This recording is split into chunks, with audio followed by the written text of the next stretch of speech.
Hello guys, it's Max here from Daily Market Movements and welcome to a market outlook video where we're just going to be discussing some of the key events that are going to be occurring from a 22nd all the way through to a 26th of May.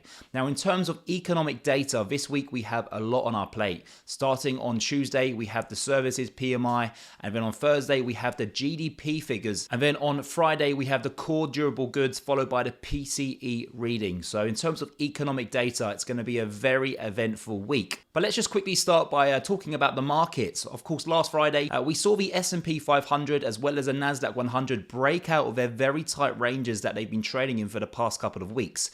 In fact, we had the S&P 500 go and trade back above 4,200 for the very first time since the beginning of February. NASDAQ 100 is currently trading at a new yearly high. It's trading above 13,800. So, these breakouts are very significant, and, the big question that most investors are asking is, are we going to see a continuation of this upside momentum, or are we going to see some digestion of some of these recent gains and, perhaps have a minor pullback? So I just want to really quickly bring up this chart that you can now see on your screens. It's the S&P 500, and this is in the hourly chart. And in my own humble opinion, we look like we're trading within this Elliott wave structure, this 5-wave pattern. And I think that this week we could potentially have a pullback back down towards 4,150 before then surging higher up towards, let's say, 4,225 to maybe, let's say, 4,250. And then just moving over to the commodity market, we had crude oil that found a bid late last week. We saw the rally from that $70 mark. And now moving over to the gold markets, for a second week in a row, we have seen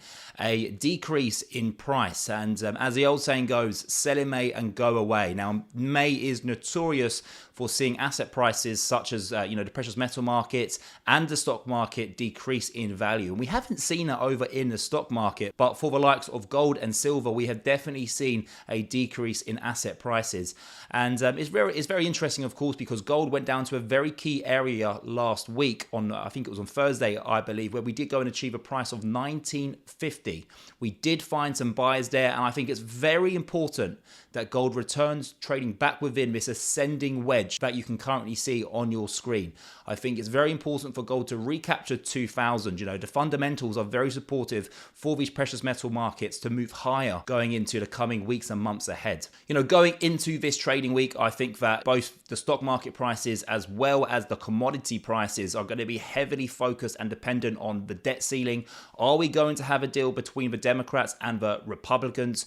We keep hearing hints that they're close to reaching a deal, and then a day later we also hear some news that they're still very far apart. So we are fastly approaching that deadline. Of course, the US has never defaulted on their debt. So in my own humble opinion, I do believe that a deal will be reached because Joe Biden just simply cannot afford to have that on his resume. So moving into this week, guys, what are we looking for? We're looking if we can see a continuation in the upwards movement that we've seen in both the S&P 500 and the NASDAQ 100. Focusing on the gold markets, I really want to see a move back above 2,000. If we can get that move back above 2,000, that to me would suggest that we are going to likely go and have another attempt at those all-time highs, which currently sit around 2,080.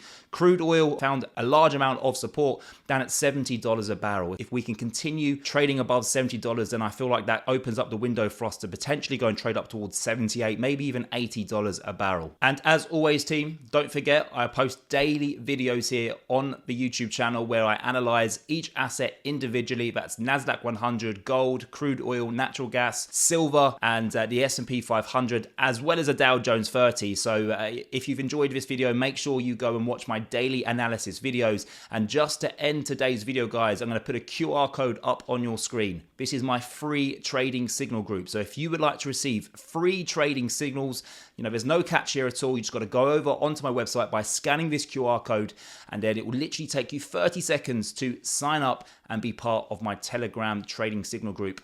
And of course, be part of a Daily Market Movements community. So thank you very much for watching today's video. Give the QR code a scan, and let's all make some money this week.